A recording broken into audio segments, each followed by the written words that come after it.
Good morning, everyone, and welcome, and thanks for joining us for this webinar titled Year 2 with MusicFirst, Reuse, Refresh, and Rebuild. This session is for returning customers who already have MusicFirst up and running. So if you're not a second-year customer or returning customer, just know that we're not going to be teaching step by step all the basics. This is more for people that have a certain level of familiarity with the platform. So this is so that you're not starting over this year, and everything that you built last year, such as classes, assignments, and content, can be carried forward. During this session, we'll cover class turnover, roster updates, and user access, and then move into reusing and refreshing the content you already created. We will finish with student and assessment groups, and then also look at a new feature called the Assessment Bank of Questions, or otherwise called the Assessment Library. The goal here is simple, and it is to get you to the first day of school with a setup that feels efficient, intentional, and ready for students. My name is Giovanna Cruz, and I am Head of Professional Development here at MusicFirst. I am a cellist and former orchestra director in the Austin Independent School District, where I taught for 7 years. And since then, I've spent the last 12 working in the music education technology field in both customer education and customer success. Here at MusicFirst, I oversee the creation of learning materials and professional development experiences, so teachers and students can succeed with MusicFirst. And I am also behind the MusicFirst Academy. You can see the URL there on screen. It's www.musicfirstacademy.com. And there you can enroll in free courses to learn more about the MusicFirst products. Some courses even have certificates of attendance with PD hours. And the Academy is also accessible from within your MusicFirst Classroom. So I'll show you that when we go look at the product. Also here with me are two of my colleagues, Tori Stroud, Head of Support, and Melissa Hartke, Customer Support Manager. They're helping run the webinar on the back end. Thank you both for being here. And before we dive in, I just want to address a couple of housekeeping items. Know that this session is being recorded and will be shared via email with the registrants after the event. The chat is also enabled for comments, but if you have specific questions that you want us to answer at the end of the session, please put them in the Q&A section, which you will see at the top of your screen. This is the best way for us to manage and target and triage questions. We have a couple of polls prepared to learn a little bit about you, so look for them right on your screen, and if you don't see them there, they should be visible in the chat section. All right, let's begin. And I think the first thing I want to know from all of you is, what do you teach?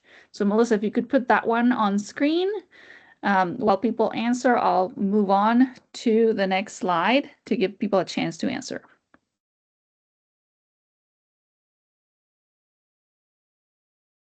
All right, so while that poll is going, let me tell you what we're going to be talking about today.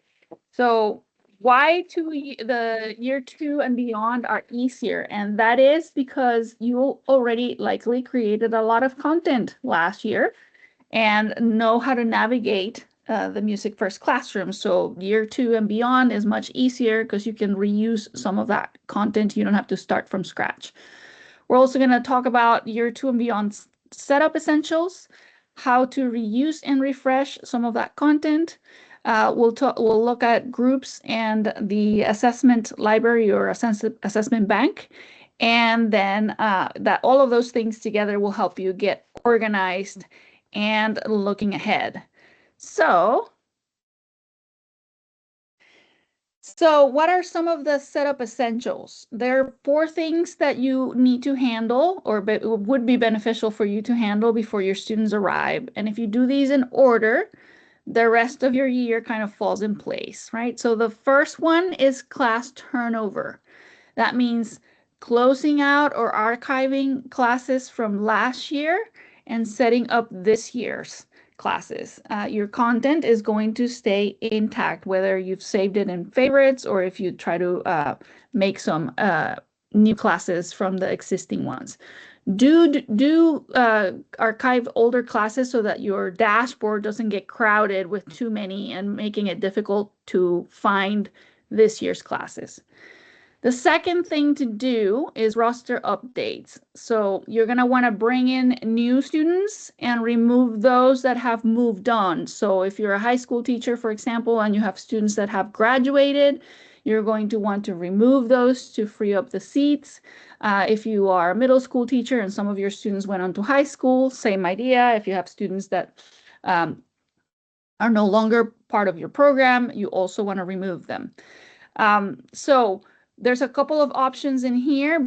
Know that if you are integrating with something like ClassLink, your classes and your rosters are going to be taken care of for you throughout through the integration. So there's really not much that you'll need to do there. Otherwise, if you are not integrating with ClassLink, there's a little bit of manual updating that you will have to do to ensure that you have the right people in the right places. Also, user access. You're going to want to check teacher and admin accounts, especially if you had staff that changed over the summer. So new teachers are going to need new accounts, and departing teachers should be deactivated. And then also, there's student groups. You want to set these up now so that differentiated assignments work from day one instead of being retrofitted in October. So student groups are these these individual groups that you can create within a class and put a number of students in each group. And these are useful if you are teaching, for example, in a performance class, if you're teaching like instruments, or if you are doing sectionals, or if you're doing private lessons, or if you want to differentiate by some other measure, or even if you have students with IEPs, for example, these are not visible to the student groups are, but that makes it easier for you to group students together. So each one of these tasks takes just minutes, not hours.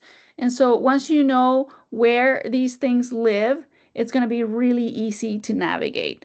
So I'm going to go over now to the product and show you how to do the class turnover, where to do the roster updates, how to manage that user access for your other teachers and admin, and then how to create the student groups. So sharing screen over here. All right. Now I am in MusicFirst, the product. And before I show you any of that, I do want to tell you where to find the MusicFirst Academy from within MusicFirst. So if you go over to the right side, top right of the screen where you see support, this is new. So you can access the user guide that's always been there. You can access some tutorials. You can also access the MusicFirst Academy from here.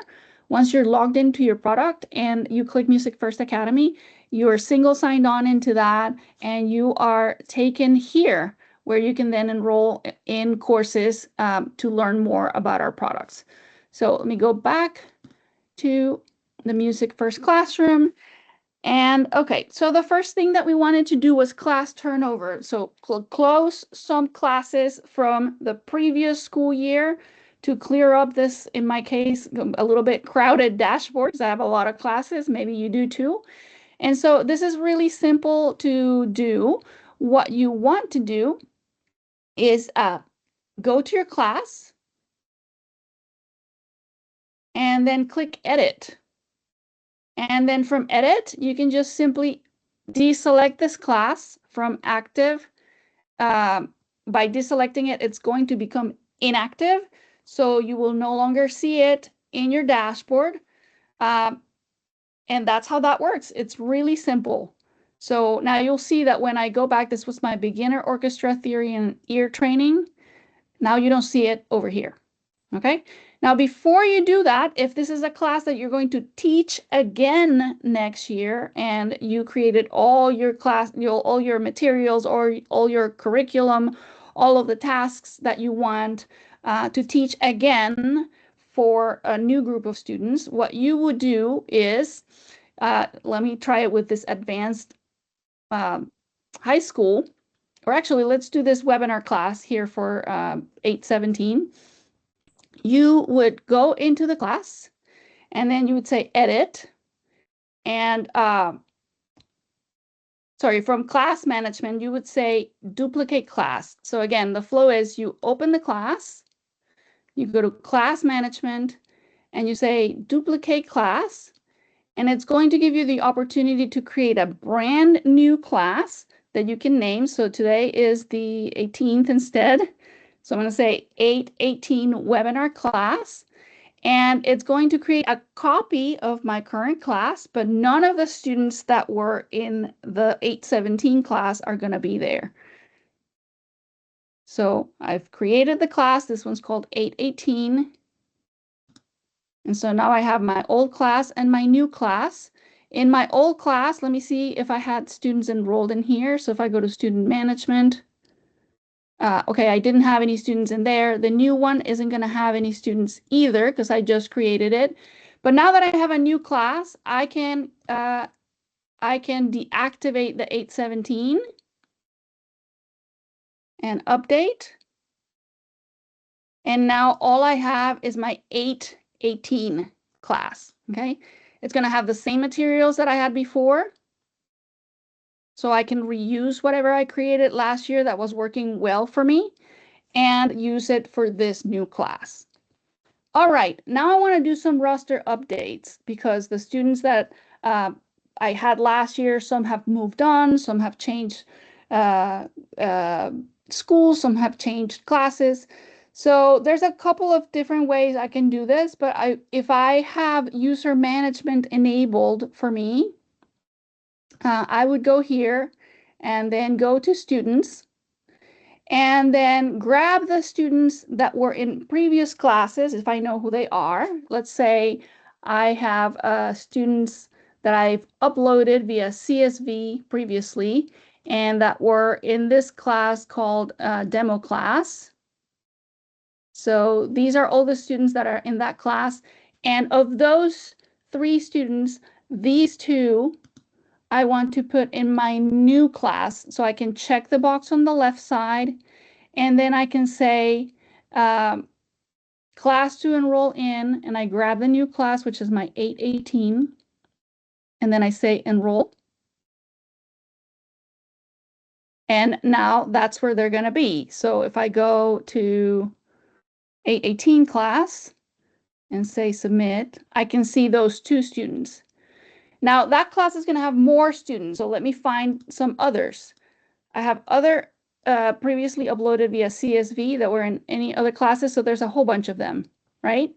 So I can grab Alma Mahler and I can grab Clara Schumann and John Lennon and Freddie Mercury and also add them to my 818 webinar class and click enroll. I click that. And now all of those students are in my 818 webinar class, as you can see them listed here. Okay, so that's how that works. Now, let's say that I have some students that have actually departed the program and they don't need to be in a class that they were in before.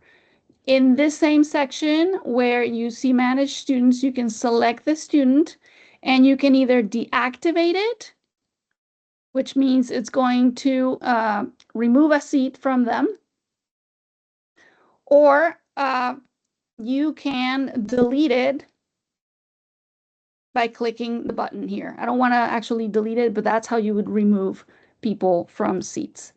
So that's how you can update your roster of students from classes that you had the previous year to existing or new classes.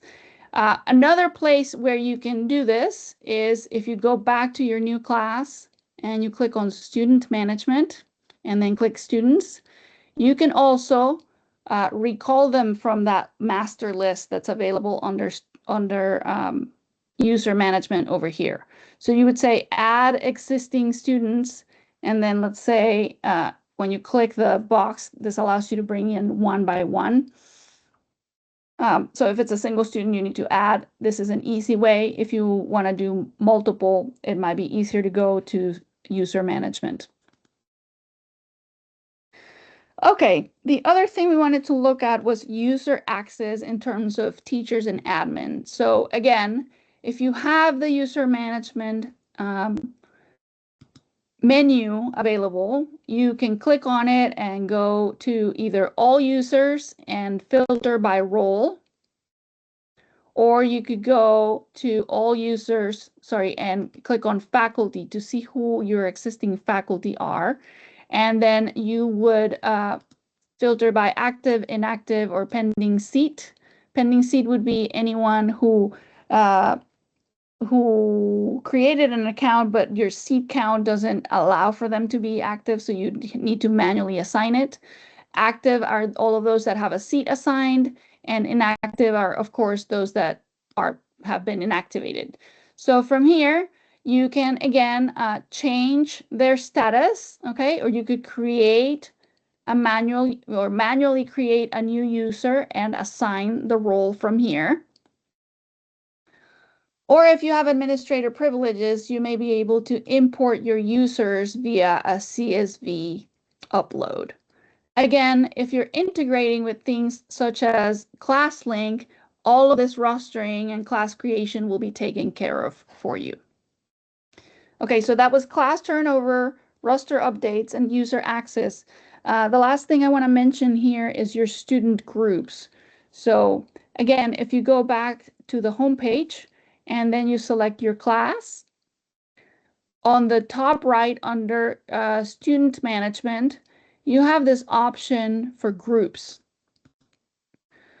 So you can create as many student groups as you need to, and you can put as many students in each student group as you need to. Let's say that in this class, because I'm an orchestra teacher, I wanna group my students by the instrument they play. So I would say violins, and then I would add the users. Let's say it's this one, and this one. And then I'd create another group, which is the violas. And again, it's going to show me the students, and a student can be in more than one group at a time, right? So I'm going to say it's this one, and this one. And then I'm going to create a cellos group. And it's going to be, again, I probably have some repeats here. And so now I have 3 different groups, in this case by instrument. And this is going to facilitate later on when I'm creating assignments, who I want to assign those assignments to. Okay, so this all takes just minutes, not hours, and it's really going to help you get things ready for this upcoming school year in a much faster way. So let me go back to my slides here.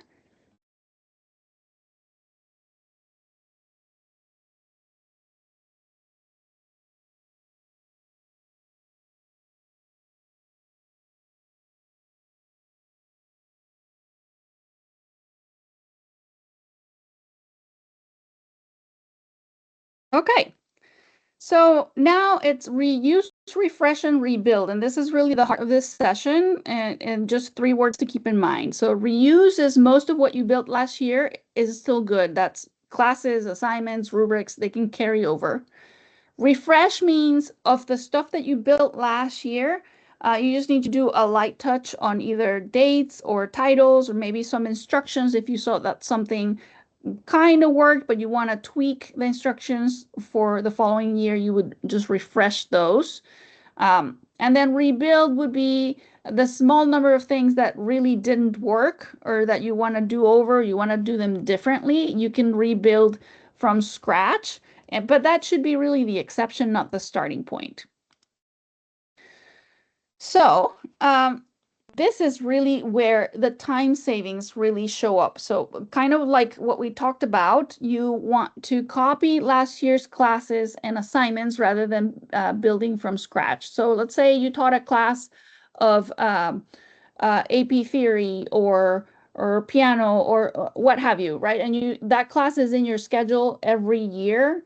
You want to copy the one that worked well last year with all of its assignments. I already showed you how to do that. And then you're going to add the new students, and then you're going to refresh the the due dates and the instructions where needed, right? Refreshing is updating the titles, the instructions, etc.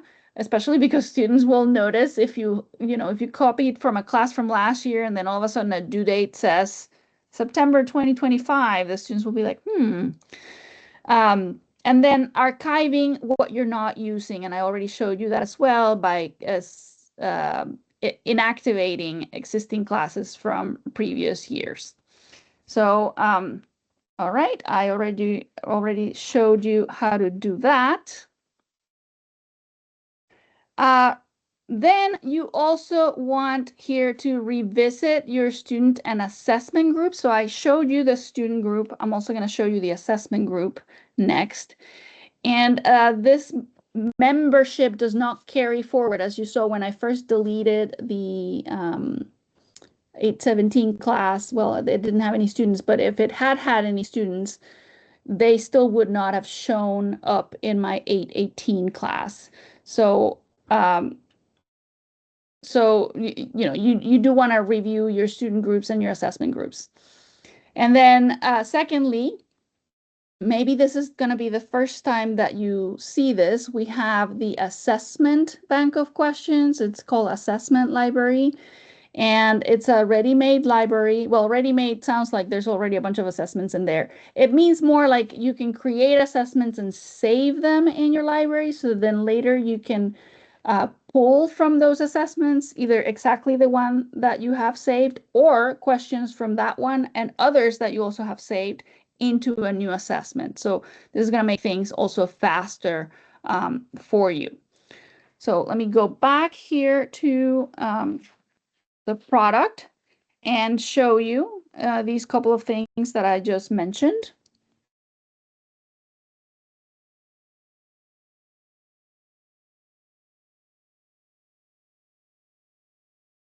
All right, so I am back in my webinar class from today, and now I want to work on other types of groups here, which is going to be, let's see, that was my student group. I think it's under gradebook. Yes. So under gradebook, I will see listed all of the students I added to that class. And here's a couple of assignments that are hidden. They don't have a due date or anything like that. And I want to create an assessment group. And assessment groups are ways to put together all the grades that need to be together, for example, by marking period. So let's say that my marking periods are quarters. So I would say first quarter. And then the grading scheme is going to be how you grade your students. So it could be points earned or percent or any default scheme that exists. And the default is A plus, A minus, B plus, B minus. And you would modify those over here under grading if you wanted to create a new one.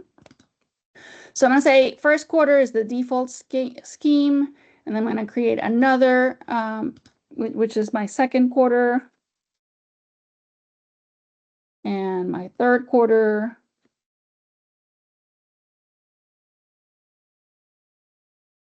And lastly, the fourth quarter of the year. And now what I can do with these is reorder grades and or groups. So when I click this button, then any assignments that have been scheduled, I can drag and drop into the different quarters. And I can move this quarter here, first quarter, second quarter, third quarter, fourth quarter.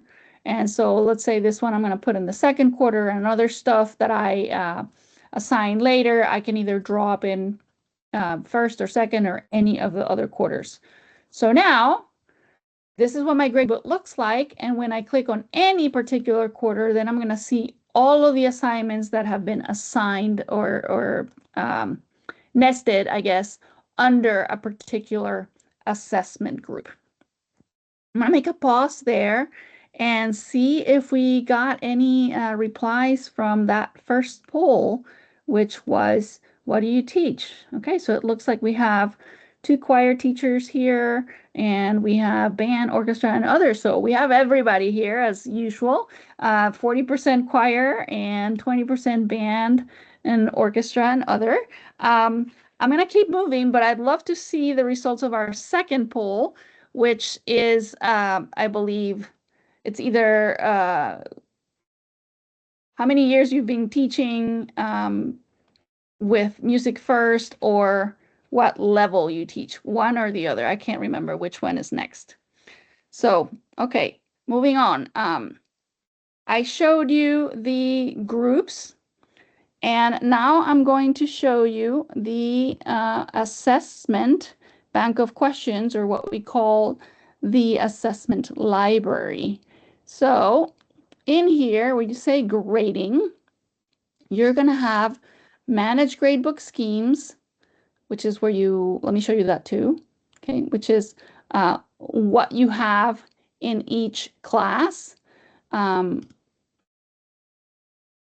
wrong menu. You have create gradebook scheme, where you can customize your own grading scale. So if you use standards or mastery for grading, you can create your own gradebook scheme here.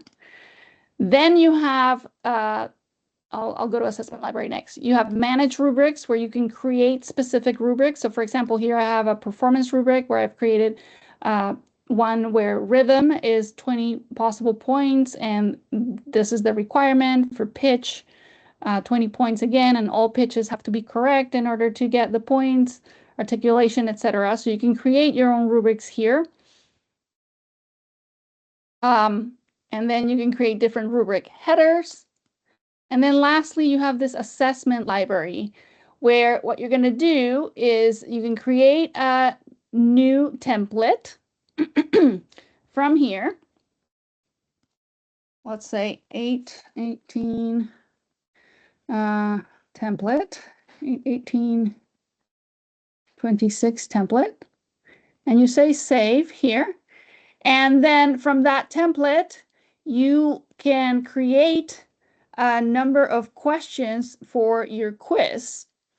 Let's say, and you have all of these different options, like multiple choice, multiple choice with images, if you wanted, for example, symbol recognition, true, false, matching, fill in the blank, free form, even using the software available in your solution, or recording audio. So let's say I'm going to say here,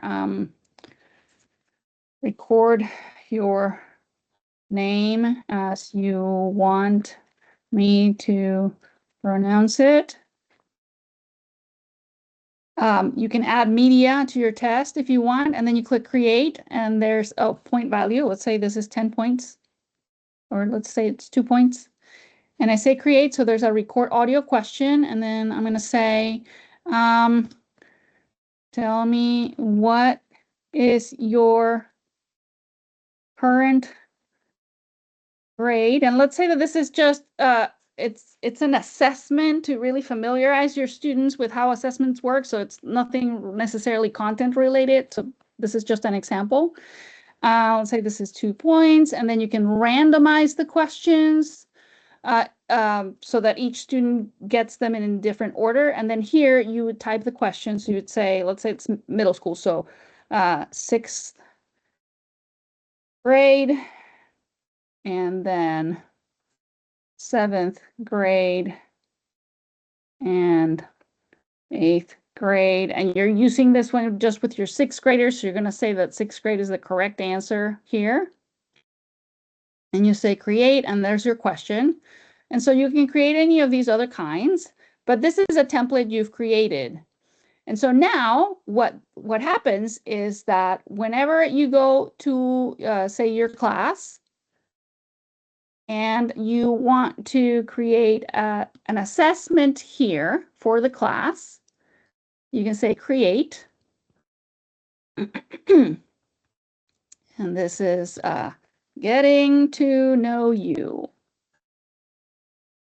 You create your assessment. You're going to send, it's part of the first quarter. You're going to display the grade and percentage. You create the assessment here. Now, from the assessment library, you click the button here, and you're going to have all of these assessments that you previously created available to you to draw questions from. So I can say from this assessment I just created, I want to grab this question, record your name as you want to pronounce it, and I add it over here. And what is your current grade? And I put it in there, but then I have another getting started quiz in here. And perhaps I want to grab what is the handle of the bow named, and then match these musical describing words with their opposites. And so now I've grabbed questions from two different quizzes or assessments, and I've put them in the brand new one that I titled Getting to Know You. And then I can further edit these questions if I want to, okay, if I want to make some modifications in here. But this really speeds up the ability to create assessments. So that's how that works. And then at this point, I be ready to go because it says assessment successfully created. So that is in my class, and the next thing would be just to schedule it.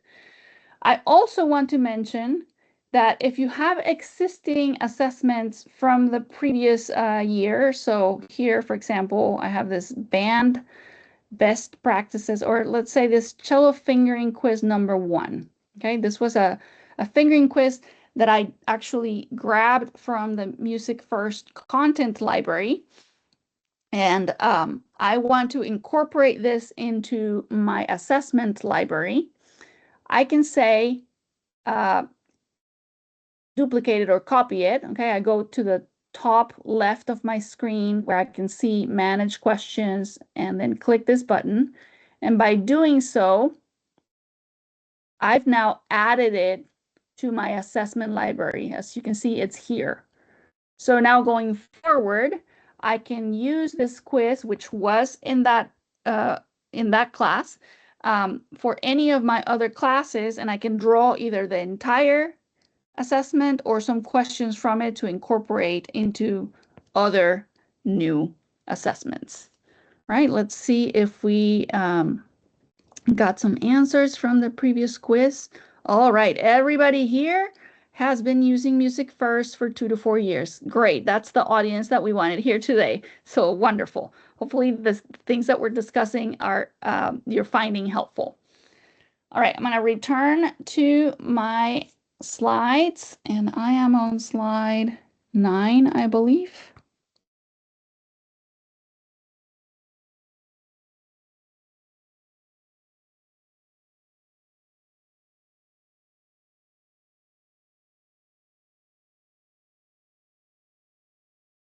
Okay.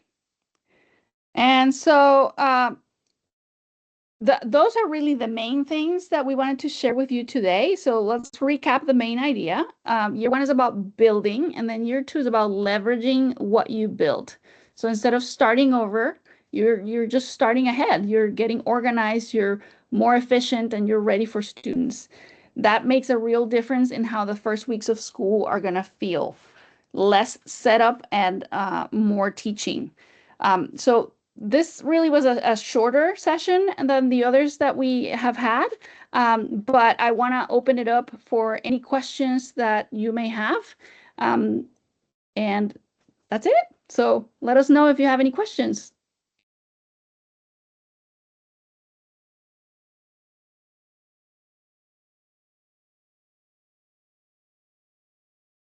Do we have any in the Q&A?